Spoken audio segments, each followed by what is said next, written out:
Hey everybody, and welcome to this month's edition of the Audio Production Town Hall. You can find us here each and every month discussing all sorts of audio-related topics, everything from music production to game audio to audio post-production and beyond.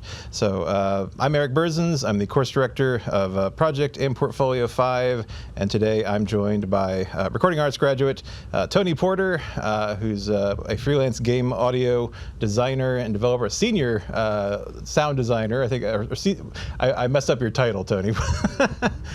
How was it? Senior sound designer for games. Is that the or audio? I'll let you handle it. I messed it up. Sorry. Senior. That implies that I get the Denny's discount, right? Yes. I can't wait. It's coming up soon. That's really what I'm in for, right? It's all the cool discounts, the double ARPE, all that. Nice. I figure if I put that in my job title now, that scoots me into it. No, senior sound designer, composer. I've done audio directing, VO acting, a little bit of everything, really. So Jack of all trades, which sometimes you've done both in-house work and freelance, correct? Because you worked at EA Tiburon and some other places in-house, right? So right. So you've done a little bit of both. Right. You know, we've talked to other people about working in-house in game audio, so we wanted to talk to you because you're freelance at the moment, right? So we wanted to kind of pick your brain a little bit about being a freelancer in game audio specifically. Right. In-house versus out-house. Well, that's not the right word. Out-house. Out-house implies that you need to have toilet paper and a flashlight with you. Outsourced, I guess. Sometimes it feels like that.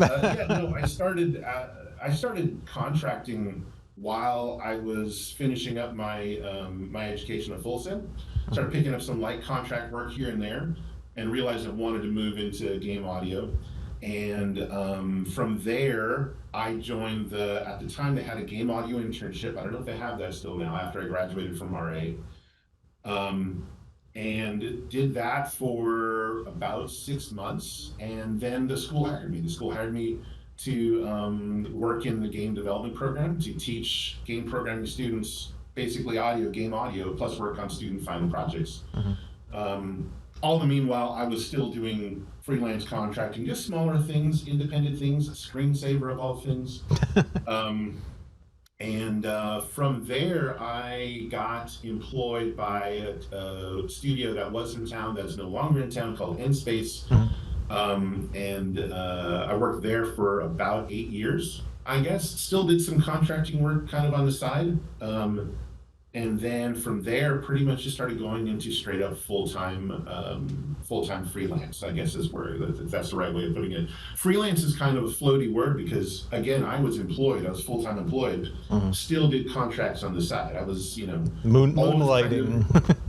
Absolutely, and it's always a balancing thing. It's learning to work remote. It's learning to find the projects that are going to match with you and your time schedule and your skill level and all that kind of things. And after a while, I think I got more full-time employment. Yeah, like you said, I worked at EA. I worked at EA for a bit. Worked on Madden and NBA Live.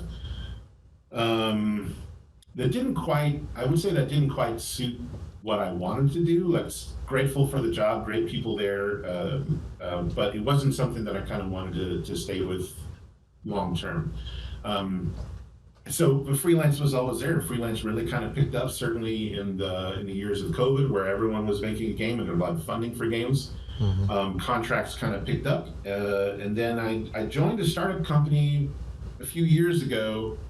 And that was full-time employment, but it didn't really pan out. So kind of sticking with freelance for the most part through that. So freelance weaved its way through my entire career.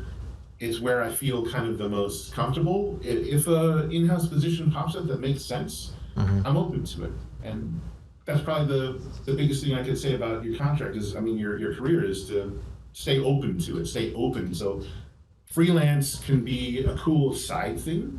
Freelance can be your main thing, and there's no really kind of wrong way of doing it. It's mostly about like what supports you, what supports your life, what supports your soul. What is it that I need? Am I okay just doing this on the weekend, or do I really need to just be embedded in this full time. This is my job. This is my identity. Both have kind of, pros and cons about it, but freelance is always, it's always kind of tickled that part of me that I get to keep working on a variety of things, a variety of project types. So like I did work for consoles, I did work